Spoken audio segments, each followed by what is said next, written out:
dans cette vidéo où je vais t'apprendre à additionner et à soustraire des nombres en écriture fractionnaire. Avant de commencer, je te rappelle qu'un nombre en écriture fractionnaire s'écrit sous cette forme, par exemple 7 huitièmes, et on dit que c'est le quotient de 7 par 8. Il est important que tu comprennes que ce nombre, 7 huitièmes, est un nombre exactement comme tous les autres que tu connais, comme les nombres entiers, 1, 2, 3, 4, etc., ou comme les nombres décimaux, par exemple 0,32. Cela veut donc dire que ces nombres, nous pouvons les additionner, les soustraire, les multiplier ou les diviser. Nous allons pouvoir maintenant passer aux opérations, l'addition et ensuite la soustraction. Commençons tout de suite par l'addition. Je te rappelle qu'en classe de 6e, tu as appris à additionner des fractions de même dénominateur, comme celle-ci. Pourrais-tu donc me donner le résultat de 2 cinquièmes plus 1 cinquième et de 7 tiers plus 4 tiers? À toi. Tu as donc vu en 6e qu'étant donné qu'elles avaient le même dénominateur, je pouvais les additionner en ajoutant les numérateurs. 2 cinquièmes plus 1 cinquième donne donc 3 cinquièmes, et 7 tiers plus 4 tiers donne 11 tiers. Maintenant, en 5e, je te propose qu'on s'intéresse au calcul suivant. 4 cinquièmes plus 2 quinzièmes, et nous allons voir comment faire. Je ne peux pas les additionner tout de suite car elles n'ont pas le même dénominateur. Si tu préfères parler en termes de partage, ces deux fractions ne correspondent pas au même partage d'unités, comme tu peux le voir ici. Nous n'avons pas des parts de la même taille. Je ne peux donc pas les additionner. Le premier travail est donc de se débrouiller pour avoir des partages identiques, c'est-à-dire avoir des dénominateurs identiques. Tu peux commencer par constater que 15 est un multiple de 5. Deuxièmement, tu as appris en 6e qu'on ne changeait pas la valeur d'une fraction, c'est-à-dire qu'elle représentera toujours la même quantité, si on multiplie le numérateur et le dénominateur par le même nombre. Ici, nous avons dit que 15 était un multiple de 5, car je peux multiplier 5 par 3 pour obtenir 15.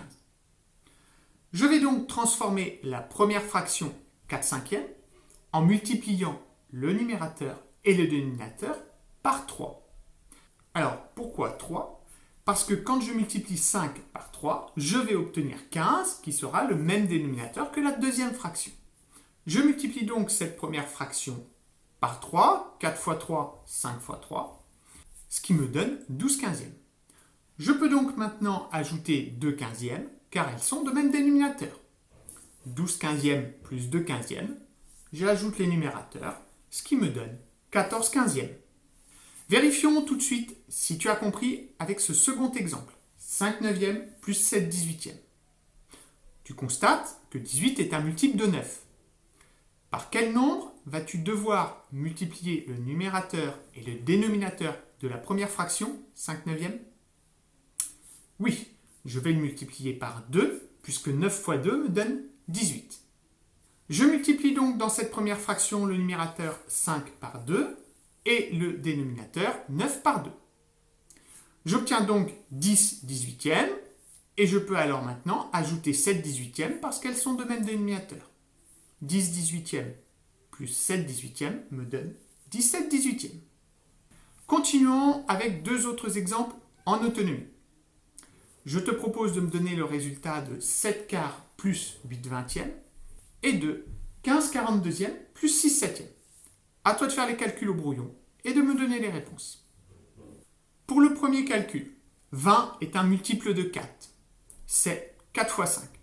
Je vais donc multiplier la première fraction par 5. Je multiplie donc le numérateur 7 par 5, le dénominateur 4 par 5. Pour cette première fraction, j'obtiens donc 35 vingtièmes.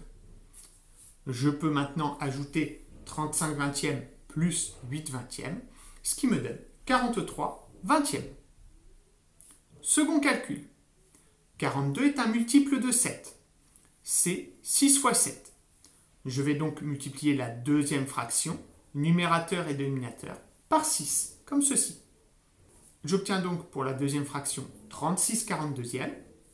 Je peux l'ajouter à 15 quarante-deuxièmes, puisqu'elles ont le même dénominateur. 15/42 plus 36/42 me donne 51/42. Nous pouvons maintenant regarder du côté de la soustraction avec ce calcul. 21/16 moins 1/2. La règle pour faire une soustraction est exactement la même que l'addition. Il faut commencer par réduire les fractions au même dénominateur. Ici, 16 est un multiple de 2. C'est 8 fois 2. Je multiplie donc le numérateur et le dénominateur de la seconde fraction par 8. Ce qui me donne donc 21/16 moins 8/16.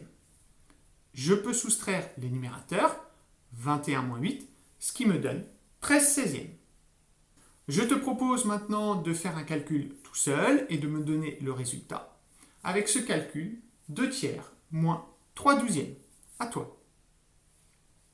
Donc 12 est un multiple de 3, c'est 3 fois 4. Je multiplie donc la première fraction, numérateur-dénominateur, par 4, comme ceci, ce qui me donne 8/12. 8/12 moins 3/12 qui me donne 5/12.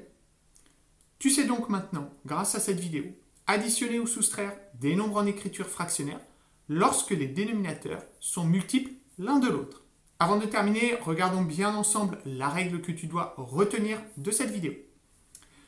Pour additionner ou soustraire deux fractions, tu vas devoir commencer par réduire ces fractions au même dénominateur. Puis, une fois que tu as réduit les fractions au même dénominateur, tu gardes le dénominateur commun et tu ajoutes ou soustrais les numérateurs entre eux, comme dans cet exemple.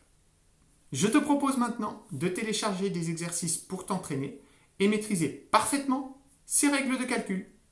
Je te dis à bientôt pour t'expliquer de nouvelles notions mathématiques.